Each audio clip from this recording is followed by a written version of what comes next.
Hey, what's going on everyone? We are here with Mindy, our demo girl today for our last video on overhead stability in the snatch. We're gonna be doing actually the Turkish get-up, which most people don't think about when they think about snatching, but it does move your shoulder through a range of motion to teach you how to correct and stabilize. So we're gonna have Mindy do one without weight first, and then we'll talk about adding weight. We'll go over some of the common corrections and faults. And believe it or not, we're not only gonna be focusing on the arm that's pressing, we're gonna be focusing on the arm on the ground. So just lay flat, start with whatever arm you want, right or left. You notice this knee is bent. We want this foot a little bit outside the hip so she can actually drive off of it. So a common mistake we see from the very beginning is not driving off of this foot, just focusing on the core. So Mindy's gonna come up onto her elbow, so go ahead. She's constantly looking at this hand, and we want her to be actively pressing this elbow into the ground. Come up on that hand. Bam. See how she pressed down into it? Usually people relax here, so relax a little bit. And they sink in. That's not good. We don't want that. So press away again.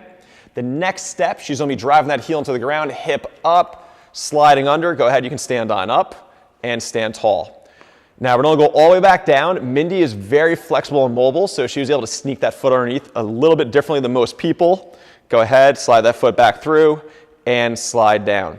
So we're going to slow down for a second here. Now, Mindy did a good job of pressing away with this hand and looking at this, pressing away through the shoulder, looking at this hand and constantly driving up. I want her to pause, get implanted up on your arm. Go ahead, you're good. Come up on that hand, now pause. Now, what most people do is they get stuck here and they do some really funky shoulder things. They try to slide this foot directly back instead of bending and sliding on the outside of the foot. So bring that foot back, go hips up and slide under. That allows you to have some room and you can relax and come on back down. Now, when it comes to weighting or loading this and how many reps and sets, start very light. A lot of us rush this movement. We want to take our time, get a good amount of time under tension so we can actually build up some endurance and the ability to learn to adjust as that weight kind of shifts around on us. So Mindy's going to grab this kettlebell. It's only 26 pounds. She's going to drive up, move at a nice controlled pace on the way up. There you go. Hit each position, feel solid. Stand on up.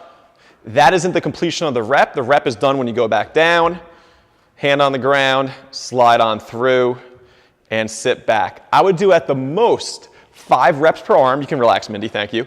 At the most 5 reps an arm, at the least 3, and just spend some time moving with quality. So don't even worry about sets and reps. Set a clock, 7 to 10 minutes, move slow, move for quality, add this to your warm-up. You can go up and win as you go. Enjoy it. I guarantee it'll help out with that snatch.